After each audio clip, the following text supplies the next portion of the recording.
This is The Wheelhouse. I'm John Dankosky. We're talking about the week's news today with Colin McEnroe, host of The Colin McEnroe Show on WNPR. Howdy, Colin. Good morning.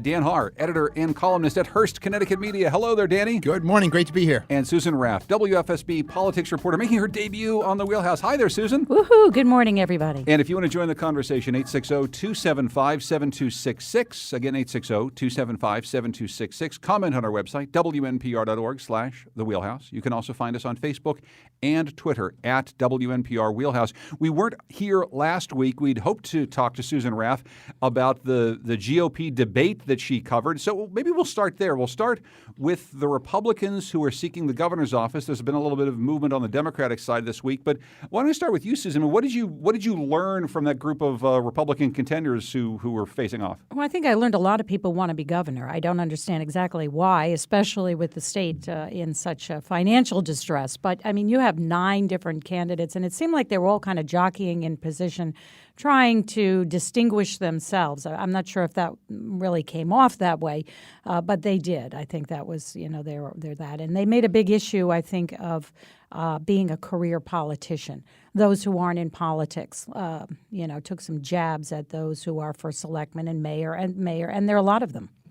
Are there any policy distinctions being made here? I mean, we've talked about this in the show before. It's easy for Republicans to say, we don't want the income tax anymore, which doesn't seem like a terribly realistic thing. But, I mean, what were you hearing from the policy side of things? Well, I think you're absolutely right. I mean, I know Mayor Boughton from Danbury has talked about that. He wants to get rid of the income tax. He hasn't quite said how he's going to do that. And I think we're all kind of like jaws are open going, how can you do that at this time? The tolls, things like that. I mean, the state really needs money. And, people kind of teeter on that. I thought the candidates didn't really take a stand one way or another. Just they may not. They want to look at all of these things, but decisions are going to have to be made. We want to look at all the options, Danny. They are looking at all the options. There are 2 ways to look at this field of Republicans. There are, including the 9 that were there and the 2 self-funded candidates who are so busy self-funding that they didn't show up. That's Stemmerman and Stefanowski. Actually, Stefanowski may not be self-funded. He's raised a lot of money. In any case, there are 2 ways to look at this field. One is that it's whatever animated film characters that Colin wants to come up with, and we're trusting that you will. And the other is that they're actually pretty good. And the latter scenario is bad for the Republican Party. Because as I wrote and Chris Healy has been writing, and a lot of people are saying, there is no easy way to winnow this field because the money is divided so evenly. Boughton, who is, I guess you could say, would you say he's the front runner? I would say the Boughton. I would is the say front so, runner. and he knows how to manipulate his time, certainly at the end. Correct me quite if a I'm bit wrong. of it. Correct me if I'm wrong. He still hasn't qualified for public financing. No, right? He he will. has not. But the fact is that it's January and the front runner has still not qualified. That means he's still running around, looking for money, and that means that he looks a lot like everybody else. To be fair, he did have brain surgery. Okay. That'll all right, slow you I'll down give- a little bit. I'll give you that, but all right, okay. So let's give him this quarter. But the bottom line is that even if you allow for that, the field, there are 7. He's not even the candidate in the Republican field I think needs brain surgery, but he did have brain surgery. There are 7 people in the field who already have $200,000 either toward the goal or toward self-funding, and that's not a. And as you say, it's very difficult to tell policy positions apart. Yes, there's the income tax crowd versus the Dave Walkers who say you people are nuts. You're not going to do away with the income tax, and there are the people who want to chip away at spending. The Lorettis and the Herbstes who say the problem we have is spending. Well, the problem isn't spending, but they want to keep saying that because they're boxed in because they don't have an easy big way to change things without raising taxes.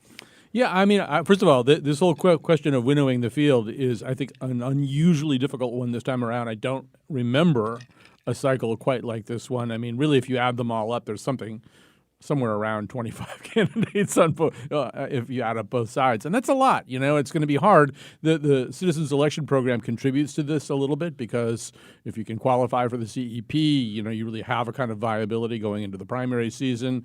But, if nothing else winnows them before the convention will be the great threshing mechanism. They have to get 15% or more in order to qualify for the primary or go the signature route. So, I mean, when they hit that point, first of all, there'll be some deal making on both sides. Some people are going to drop down.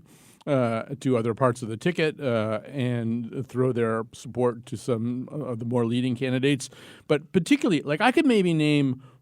You can't wait to start talking about this. Yeah. But I could probably name on the Democratic side the 4 that I think would go into the convention in a position to maybe pull from other people. And one of them is neither self-funded nor a CEP candidate. What is this, a riddle? I thought what was interesting about the field of candidates was that Senator Tony Boucher, she hasn't officially declared. She also has not reached the financial threshold.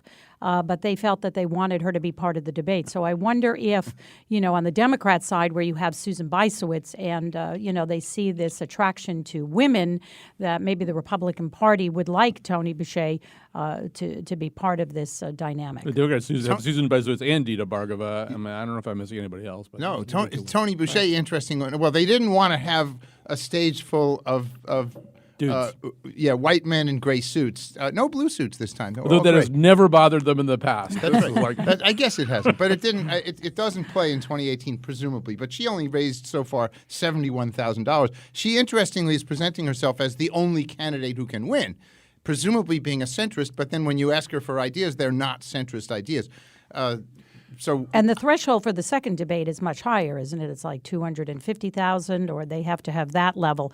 So if she hasn't reached the first, the threshold is what J.R. Romano says you are. Well, you've actually provided me with a little bit of a segue here, because before we talk about the Democratic field, Colin, let's just talk a little bit about this Republican Party. I think Susan just raises a good point. Does this party want to have a stage full of kind of middle-aged white dudes in gray suits, or do they want to show that they have a little bit of diversity? Meanwhile, you have the head of the Republican Party who's now embroiled in yet another little controversy around another character who doesn't wear gray suits but seems to wear head-to-toe American flag apparel everywhere he goes. And this is in contrast to the former head of the GOP, Chris Healy, who we've mentioned already, who's sounding a bit more sage, saying maybe we need to thin the herd and maybe we need to act a little bit more as an adult party. I don't know where we want to place with this J.R. Romano situation right now. Okay, so J.R. Romano is the Republican state chair. He's on the young side for that job. One of the things that he has shown a fondness for, as you are alluding to, is hanging out with a group of people who do these little videos called Whiskey Patriots. It's usually 4 guys, although the cast rotates a little bit. But one of them was Carl Higbie, and Carl Higbie recently was forced out of a very fairly prominent job at the Trump administration because radio interviews, or sort of web radio interviews, surfaced with him saying really, kind of shockingly racist stuff, particularly about blacks, although also about Muslims, but, like really, really, hold your nose kind of stuff. And, this is sort of a recurring problem with J.R. Romano, is that on the one hand, he's, supposedly running the whole Republican Party, but he shows kind of a fondness for these kind of Trumpy associations. And that's a problem for the whole party in general in Connecticut. In other words, to what degree is this the party of Trump? And to what degree is this a party of Republicans who see another way and want to go another way? And one of the, I think today you see maybe the first tangible casualty of this question in that Mark Pasternokas has a report about the fact that Andre Baumgartner, who was a young Republican, I think elected to the House at the age of 20, he's now 23, he's dropped out of the party, he's dropped out of the House, he's the treasurer for the Democratic campaign of the legislator he unseated in the first place. And he's very open about the fact that he just is not comfortable with the vibe of the Republican Party right now. The name J.R. Romano was not mentioned, but if I were Andre Baumgartner and I was aware of the fact that my state chairman was participating in these bro videos, with these that included Carl Higbie, I'd be super uncomfortable with that. And I'll say the only video that is still sort of left out of that suite of videos is one in which Higbie says terrible things about transgender people, which clearly weren't as bad as the terrible things that he said about black people or anybody else. You're alluding to the fact, just to be clear, they had to scrub a lot of these videos. They did scrub a lot of these videos off the web, so you can't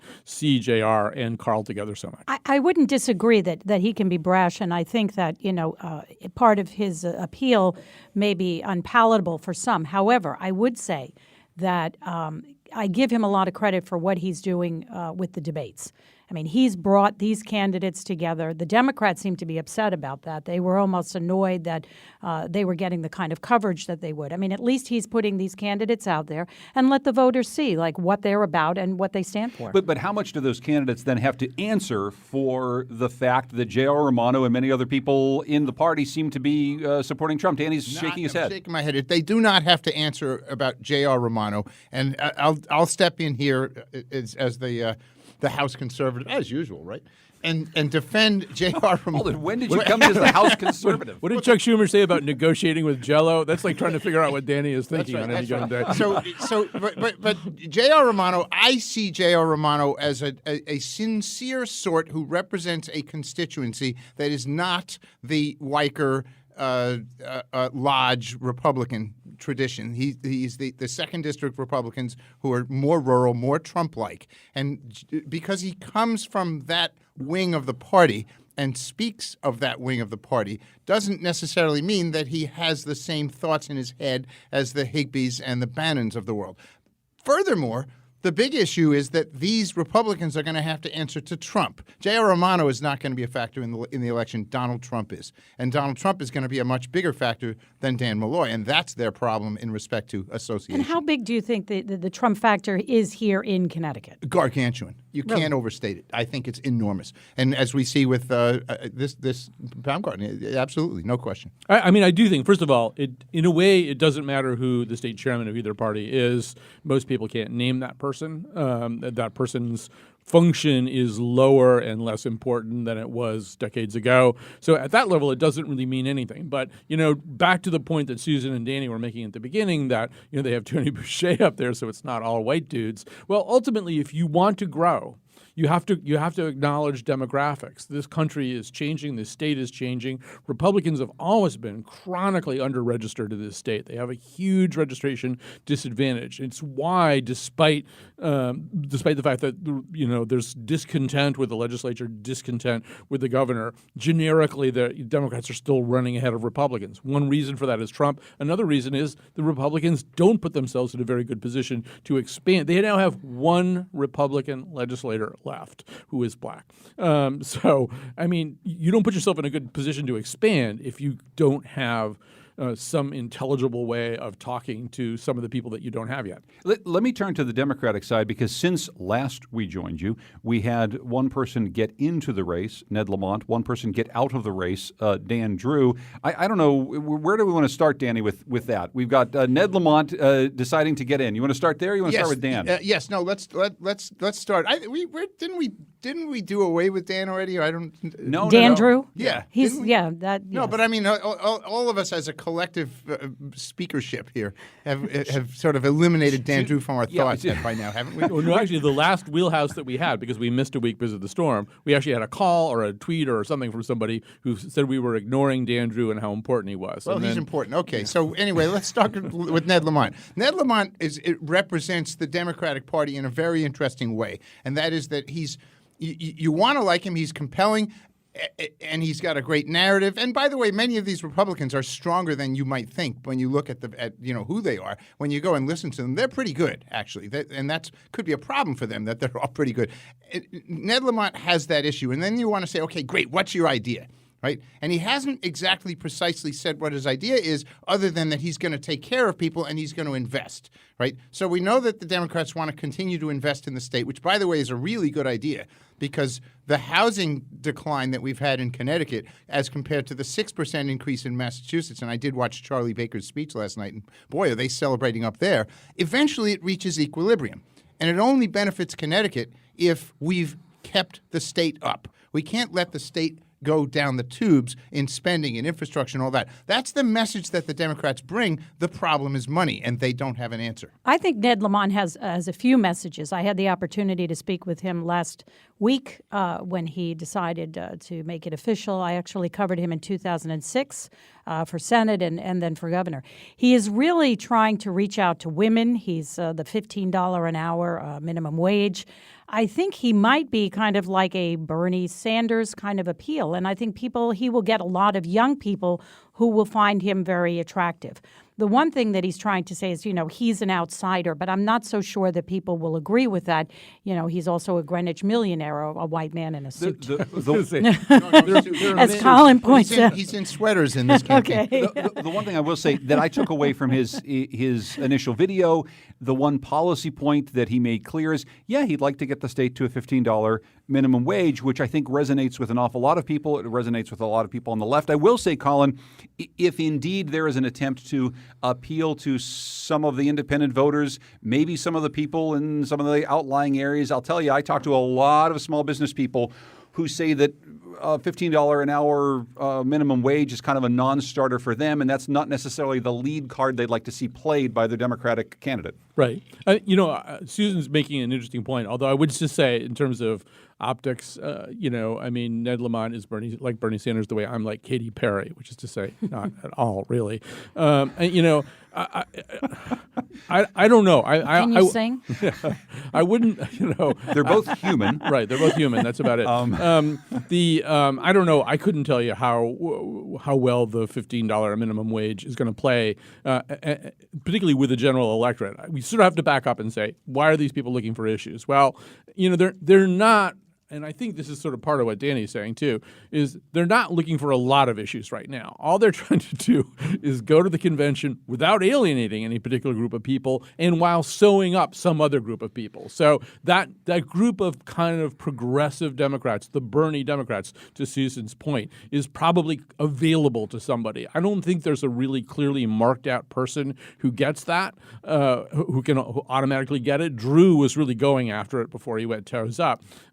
And Ned will probably try to go after it now. Now, whether a 1%er from Greenwich, who belongs to country clubs and stuff like that, can be as persuasively progressive as Bernie Sanders, I think is an open question. I would expect Bysowitz also to try to stake that thing out. People perceive Susan Bysowitz as a progressive. I'm never 100% sure I understand why that is. I think the one policy vector that I can identify will be Luke Bronin, who I think will run way towards the center. I think Luke Bronin is going to run as a guy who stood up to municipal employee unions in Hartford and can do kind of the same thing as a Democratic candidate. I think he's going to go after the opposite wing of the party. I don't really know who emerges as the Bernie Sanders of this race. I'm glad we finally got unions in there because that's exactly what I was thinking about Bronin. The union issue is going to be enormous in this campaign on both sides. The Republicans have stopped hiding the fact that they want to break CBAC. They're even some of the centrist people like Dave Walker are talking openly and saying we have to break this deal. And of course, there's no legal way to do that until 2027, and they sort of know that. On the Democratic side, the candidate who is perceived rightly or wrongly as being in the pocket of unions is going to lose. Susan? I just wanted to add a couple things because Dan had mentioned, the whole self-funded thing, and I think that's a double-edged sword. I think some people see that as attractive, that you're not beholden to anyone. I think Ned Lamont has certainly highlighted that. But, then you have to look at somebody who has so much money that they can afford to buy their way into anything. As for Luke Bronin, I think that his biggest downfall is that people are going to say, you committed to 4 years. You were going to stay in the city. And he's leaving the city at a very, very important time where they're really trying to have this oversight board and financial stability. So I think that's going to hurt him. Agree or not? I totally. He's got a huge problem with that, and I don't want to overstate his chances. But right now, I think all anybody's playing for on either side is 15% plus the safety margin of the convention vote. I mean, there's this sort of a game theory thing that goes on here, because the other thing you could do is go to the convention and try to get 25, and then you'll mathematically probably crowd out somebody you would have had to run against in the primary. But mostly because they're so fragmented and there's so many of them, they're just going to try to nail down 15%. So Luke's already got some Waterbury votes. He's got a Neil O'Leary tie. If he's got Hartford's votes and Waterbury's votes, he's almost halfway there probably. So that's what they're playing for right now. And then they'll figure it out, message-wise. They'll be launching their ads from May to August. What about the Malloy factor? Do you think that his close alignment with the governor will help or hurt him? Well, if they can make it an issue, it'll hurt him. I mean, it's not going to be any good. But I don't think – I think that's something that we know about and think about. I don't know that the average voter will I think we should process. Yeah, go ahead. I think we should tell the listeners that the entire script for this conversation was, in fact, written by Oz Griebel, the independent candidate for governor. Not literally.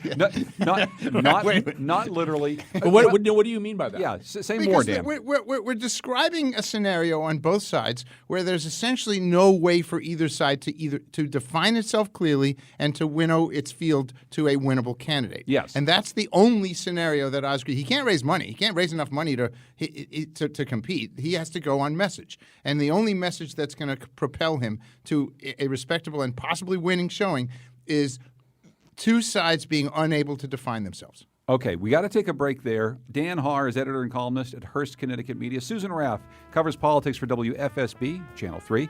And Colin McEnroe is the host of The Colin McEnroe Show on WNPR. When we come back, we're going to talk about transportation projects. A lot of them at the state level got stalled, but that's okay. There's a big infrastructure plan coming from the Trump administration. Oh, wait, that's right. More after this on The Wheelhouse.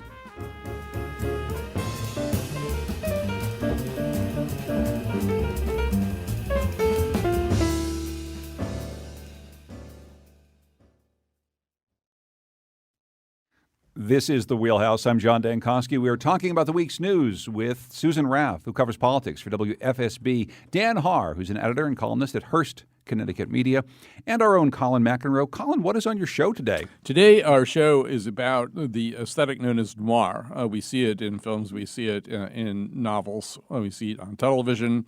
We even see like science fiction versions of noir, like Bright on Netflix. So we'll talk about what that's all about and what the big appeal is. I'd also like to point out our long-awaited, by us, not by you, Constipation show is going to be on Thursday. The Constipation show got stuck in the pipeline, literally, and we're excited about it now. This is why you contribute to public radio. Right. The Constipation show coming up tomorrow on the Colin McEnroe Show, Noir later on today. Speaking of things that are stalled, Dan Malloy has put on hold a series of transportation projects, big transportation projects that were part of his plan for some years. He's doing it because, well, there's not money in the Special Transportation Fund to actually pay for these things. We'll get to whether or not there's any money coming from the federal government to pay for any of these things in the moment. But I don't know, Colin, just to start with you, this has been a big part of Malloy's promises to the state that we're going to fix some of the massive transportation projects we have. But he's been saying for quite a long time that unless we actually commit to funding transportation the right way, it's going to be hard to fix the roads and bridges, to fix the trains and everything else that we need to get people around. Right. So, and by the way, this is happening at the federal level. The Federal Highway Fund is every bit as shaky as our transportation lockbox. This is a high expense area of government involvement, not as high as having an enormous defense budget, but it's still a high expense thing. I think there is no easy answer to this. You have a badly deteriorating transportation infrastructure, and there's stuff that's got to get fixed, or there will be a tragedy. I mean, we lived through a period where really bad things happened, especially the Mianus River bridge collapse. Nobody wants to go through that again. Some of this stuff has really got to be addressed. It's sort of no fooling. After you get past that point, I think there's a different kind of conversation that has to come in. And although I'm not somebody who spends my life dumping on Dan Malloy, I thought in 2015 when he rolled out that 30-year, $100 billion package, it didn't prioritize well. You know, if you have 20 policies, you have no policy. And ultimately, in a transportation plan, you have to pick winners and losers. You have to say, look, this is how we see the future. And so we're going to build this part of the future, and we're going to try to phase out this part of the past. And I don't think it ever did that very well. So I mean, until we get some money, it doesn't matter. And I guess we're about to talk about tolls and stuff like that. But ultimately, it'll be unaffordable unless they can sort of narrow down the idea of what it actually is. A concrete example of that, Dan, that we've talked about quite a bit is that if you say we're going to spend hundreds of millions of dollars widening the highways, which will have the effect of putting more people on the highways, you can't also say we want to drive more people onto trains and public transportation. Those two things are actually at cross purposes. Yes, they are. I was one of those people who used to say that if you widen highways, that just brings in more traffic. That's the general left-leaning view of widening It's highways. not left-leaning view. It's actually a peer-reviewed study view that's been, I think, pretty Validated well over backed and up over again, over the years in Yes. places like Minnesota and other places Yes. where they've done this and they've really looked at this. It's a peer-reviewed study by U.S. PIRG, but it's still a peer-reviewed study. In any case, we agree. But now that I work down there, I have a slightly different view of widening highways. Down in Fairfield County. Down in Fairfield County, right. It is a crisis down there. And so the two things that you need to do are, one, tolls, and more tolls. You got to have it. It's crazy. It's giving away money not to have tolls. And the other, it's going to, obviously, congestion pricing. And you do have to do some work on the stretch of 95 along But near just to Norwalk. clean up my argument, just to be clear, is you can't say widen the highways and also no tolls, right? You can't say we're going to do this in order to relieve congestion through this terribly congested corridor and not also toll it in order to recoup the costs necessary to pay for all those people, especially the people who are on trucks and big old transports that aren't even residing in the state. And or the gas tax. It's notable that the business groups right now are calling for a gas tax. Right. And AAA came out with an interesting study yesterday. 47% of people support tolls. Now, that's barely half. However, when you look at the gas tax, which was, I think, 16%, and the mileage tax, which was some, I don't know, idea that was passed and went away as quickly as it was proposed. So I think more people are coming around to it. But I do think that there's a distinction between, like, the northern part of the state and Fairfield County.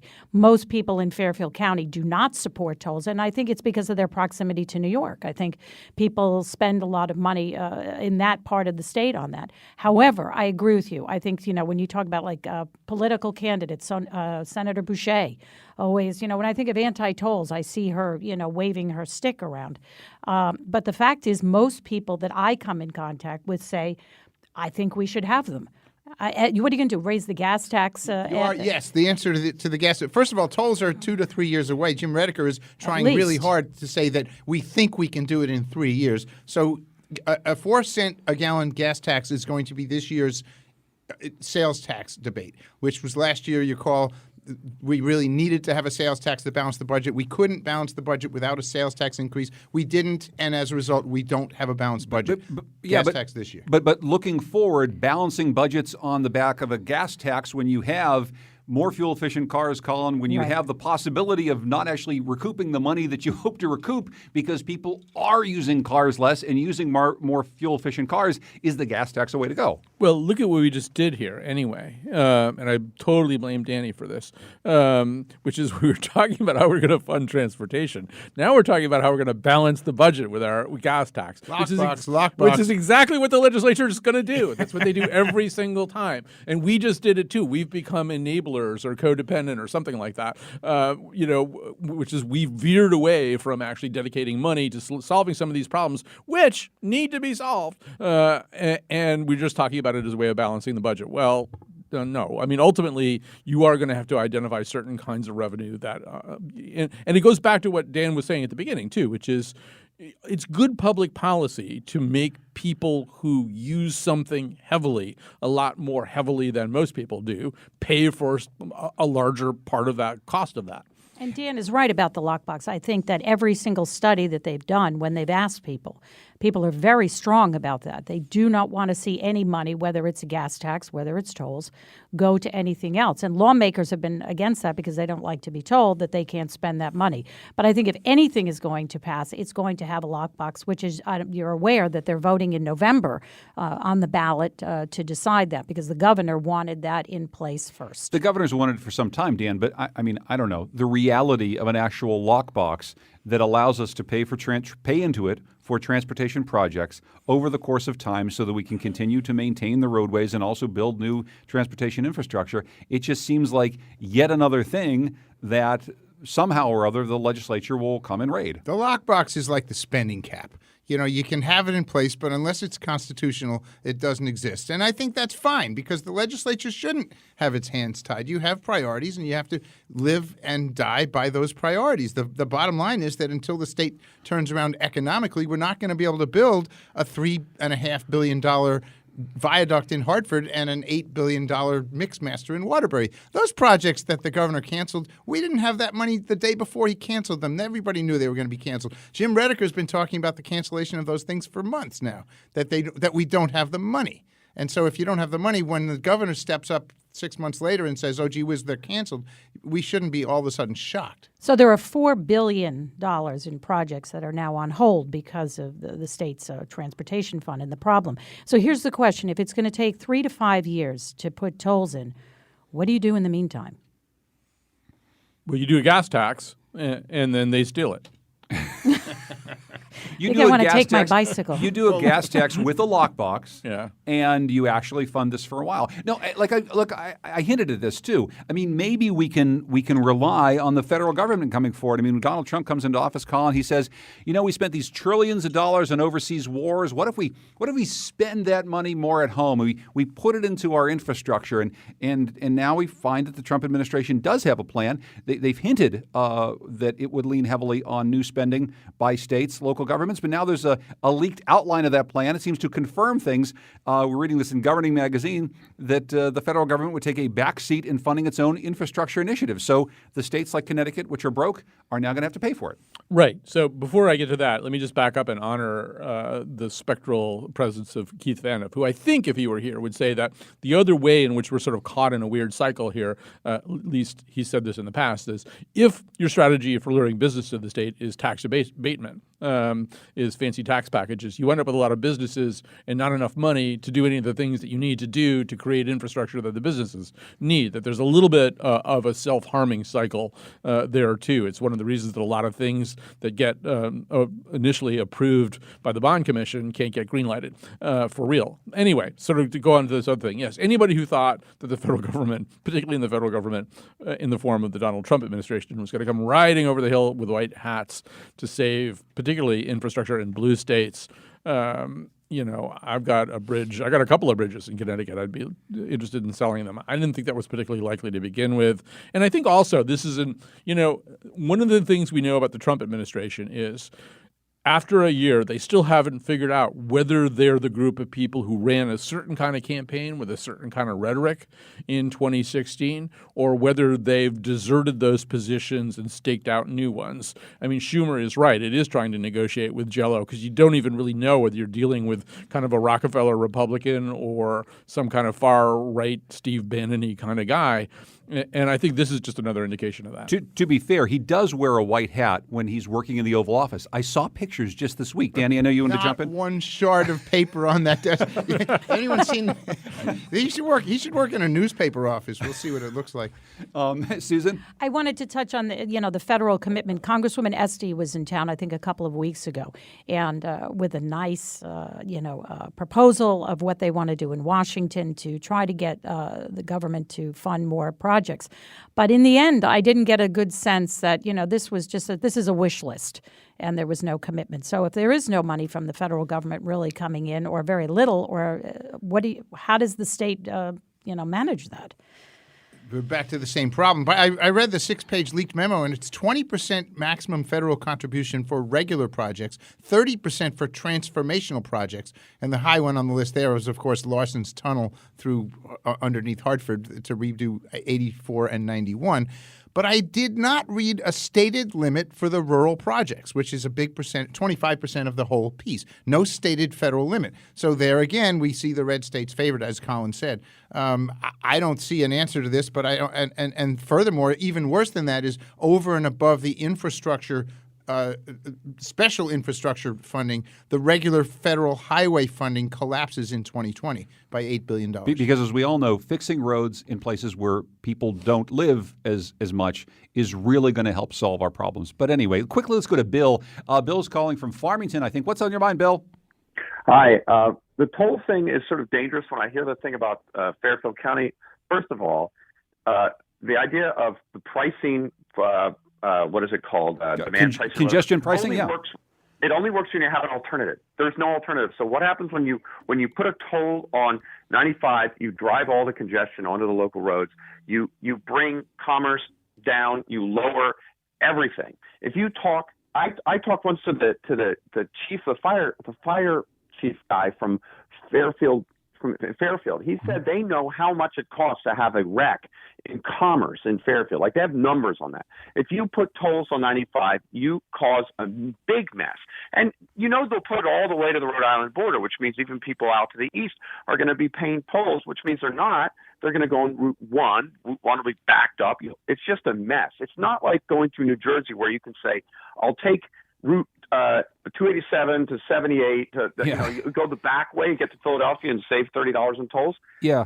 Instead of the turnpike. There is no alternative in Connecticut. Hey, Bill, thank you very much for the phone call. And let me go to Susan first, but I want to hear Danny's take on this too, especially being located in Fairfield County now. Go ahead. Well, I think you raised some good points, and that is, Connecticut is a small state, and I think part of the solution, you can't just put tolls at the borders. You have to have them in other places, and I think that's why it's going to take years of thoughtful planning. But I agree in a state which we're great at here in Connecticut. Yeah, we're fantastic at that. But I think it is a challenge because it is not a state that has a huge infrastructure in place where you can strategically put tolls. So I think that's an issue. So, I mean, to Bill's point, Dan, this is something we've heard for years. If you push traffic onto the post road, it causes congestion problems, it causes all sorts of problems, and that really is a Fairfield County, Southern Connecticut problem that isn't easily replicated anywhere else in the state. In that sense, Fairfield County is like California. There are no back roads. There are only the two main roads, and it's a problem. By the way, I'm with the caller. Is Bill? Is it Bill on New Jersey? It's actually faster to go 287 to I think 206 or 208 to Philadelphia. Not only cheaper. Being turning into one of those Saturday Night Live skits. There you go. But it is true. There are not back roads in Fairfield. Maybe what happens is people pay more money and drive more intelligently. Instead of making 3 trips, you make 2. I don't know that makes sense. Well, first of all, let's back up here. There are alternatives. First, look, Metro North isn't running great, but you can get on Metro North and go a lot of the places that you need to go on 95. Let's start there. That's alternative number one. And what you really want to do, ultimately, back to our early point, is push people off of 95 and onto trains. Trains probably have to be a little bit better than they are right now. That's number one. Number two, I'm not convinced that particularly what will happen is municipalities will make those roads less attractive once they realize they got a problem. There's lots of ways that they can do that. And I'm also not convinced that human behavior works the way that Bill is saying that it works. Because the truth is, if you want to drive up to Maine right now, you're going to have to go through New Hampshire. They're going to make you pay a toll. You're barely going to know it's happening. You're going to drive under, some kind of, metallic structure overhead. People are going to have the transponders on their cars. They're not going to feel the pain that much. They'll work it into the budget that they have if they use these tolls regularly. I'm just not convinced that there's a lot of people who are going to want to sit in a traffic jam in Milford, so that they can beat their way out of some toll. If you do this program, you do have to factor for people whose financial resources really, can't meet this challenge. There's got to be some kind of sliding scale. There's got to be some kind of low-income relief. But other than that, you've got to have better public transportation to get people who need public transportation Absolutely. there. Quickly, Susan? I think it's a tough sell for that. I agree. I think that, people are not going to feel the pain the way that tolls are now. I mean, you just go through them. It's not the crash that happened in Connecticut. And believe it or not, you still hear that from people say, well, it's going to be terrible. We're going to have another crash. I think but it is a tough sell for a lot of people because they feel that it's another tax. Did you have one last thing, Dan? I'm hearing from Tony Chirolas, the bicycle and transit advocate. He's saying that if you invest in mass transit, you help the economy, and that helps to solve both of our problems. All right, Dan Haar, editor and columnist from Hearst, Connecticut Media, and he really likes Fairfield County now. I like that we have this perspective. Susan Raff is here from WFSB. Colin McEnroe from the Colin McEnroe Show. When we come back, we'll talk a little bit about legalized sports gambling. We'll talk about government shutdowns and clean up some other things from the week's news here on the Wheelhouse.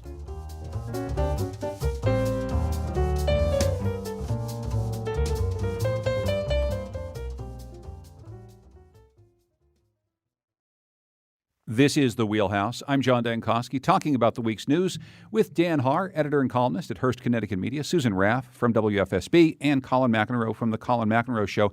I'm reading from an excellent column here in the Connecticut Post, Dan Haar. If you think Connecticut already depends too heavily on gambling between the 2 tribal casinos, the lottery, a robust off-track betting network, and an approved casino plan in East Windsor, wager this: the state will embrace legalized and lucrative sports betting this year. Oh boy, more gambling? Well, Dan? Starting July 1st, they're going to have marijuana recreational sales in Massachusetts. We're probably going to have an additional 4-cent gas tax. We simply must give people a reason. Oh, and we're going to have in September the opening of MGM in Springfield. We simply must give people a reason to stay in Connecticut, right? Because they're going to just be going up there for the pot, the cheap gas, the gambling. Sports betting could be the answer here for us. Now, the first thing that has to happen is the Supreme Court has to rule. Nobody thinks, and no one I've talked with thinks anything other than that the Supreme Court is going to rule in favor of states, allowing states is going to overturn the 1992 ban on states sanctioning sports betting. Everybody thinks that because the conservatives like the hands-off approach and the liberals like taxes. And so everyone except for Justice Kennedy is going to vote for it. We're going to have it. And the idea for both the Speaker and the State Senate President, Marty Looney, is to have a bill ready to go. Shovel-ready bill in Connecticut. We pass it in March, and we have rules written by Is this June. your idea or their idea?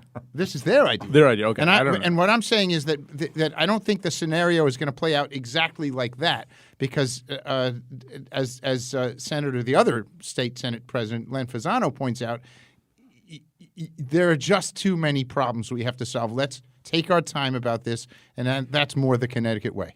I think the federal government wants to turn its back and let the states decide how they're going to raise money. I mean, look, marijuana is illegal. It's a class 1 drug. But here, states are recreational marijuana, one by one. Tell that to Jeff Sessions. I was going to say right. the Attorney General seems to have a slightly different view of that. Right. But now, sports betting, it's almost like they're saying, well, you have to decide what you want is best. Well, actually, it's good that Dan brought up marijuana in this conversation, Colin, because we've been saying this for years. People scream and say Connecticut should legalize and tax pot because other states are doing it, because it's the right thing to do. We can raise money, and it's also the will of the people. You've often said that's the sort of thing maybe we should take a little slow and we should think about before we do it a certain way. I know that you've covered this a lot recently. Well, then there's sports betting.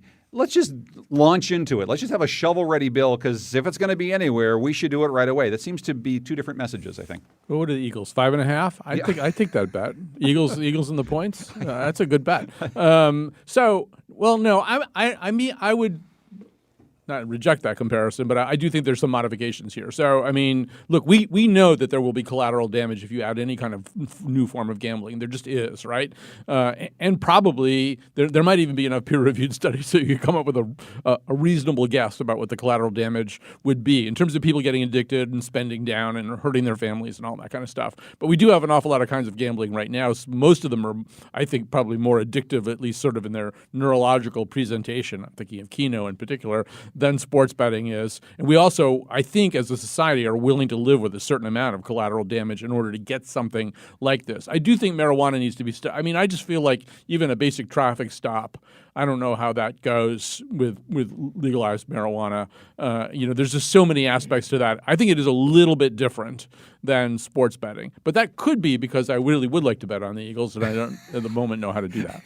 Go ahead, Dan. If you're betting on the Eagles and the points, you might be using that thing that you want to study a little too much. But in any case, the problem with My the dopamine collateral system? the problem with the collateral damage in recreational marijuana, as they're seeing in Colorado and the other states, is that there's no test. Right? You can't know if somebody's high. And so if it's legal, it's not like alcohol where there's a breath test and a blood test. You can't really know in pot, and that's a real problem. Well, there is a test. Actually, it's a saliva test, and we did a story on it. It's about $4,000 a kid. And police in states are using this at a traffic stop, so they don't have to take you back to the police department. But it is expensive. You have to get training on it. And I'm not sure, how many states are actually going to embrace that. But you're right. I mean, it's not as simple as whether someone has been drinking or not. But I think that the whole, like in states like California that have propositions that allow voters to decide on that, Connecticut is not set up for that. Some wish it was, so that they could have a chance to weigh in on that. I'll just say quickly that I'll show my covering New England bias as I do for the New England News Collaborative. In Massachusetts and Maine, there were referendums to actually pass legalized pot. The legislatures in both of those states have slowed it down because they want to make sure that the tax regime actually makes sense and the state will be able to deal with all those unintended consequences and actually pay for things. State of Vermont, they didn't do it that way. They just passed it through the legislature, and they're not even taxing it, Colin. They're basically just saying, yeah, we know that people want to do it, and that's the Vermont way right now. Right. Although when you said you had a New England bias, I thought you were going to take the Patriots. Never. The Steeler fan in me will never allow that to happen. Because then I can make the bet right now. Maybe with you. But no.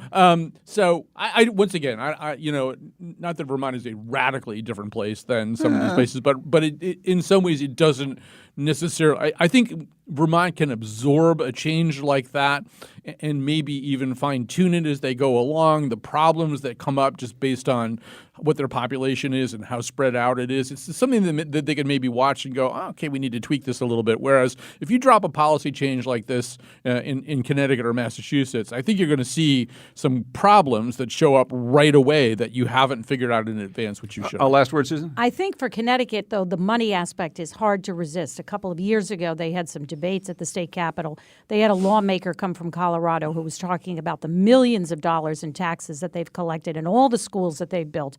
So I but think never legalize a drug just for the money. I think that's bad policy. And that's the other side of the argument, too. Some say that's the wrong reason to do it. Yeah. But it is attractive. Remember, Vermont doesn't have sales yet, so that's part of why they're not taxing it. They're not selling it. Well, okay.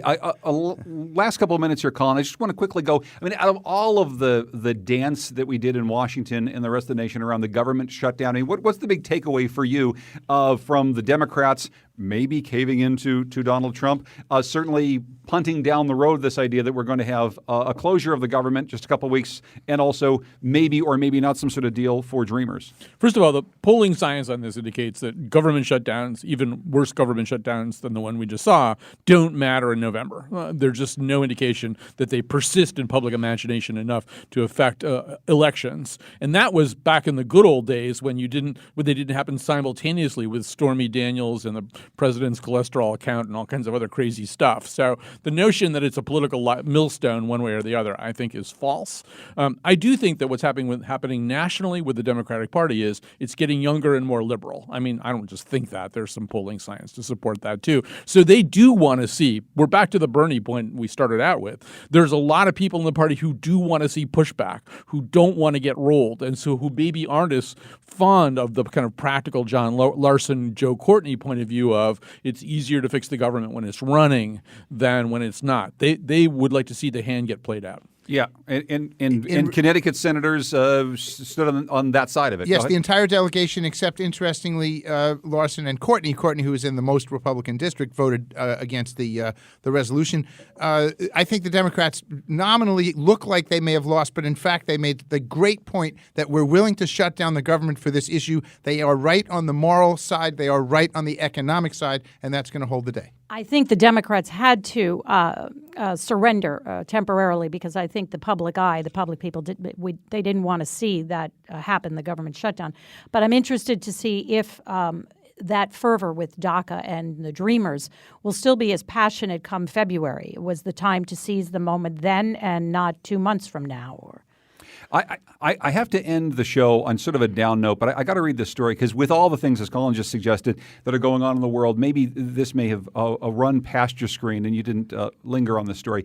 A Michigan man was arrested after allegedly threatening to shoot and kill CNN employees. And the FBI launched an investigation after the man, who is unnamed in this report, this was from The Hill, called CNN 22 times about a week ago. The quote is, "Fake news, I'm coming to gun you all down."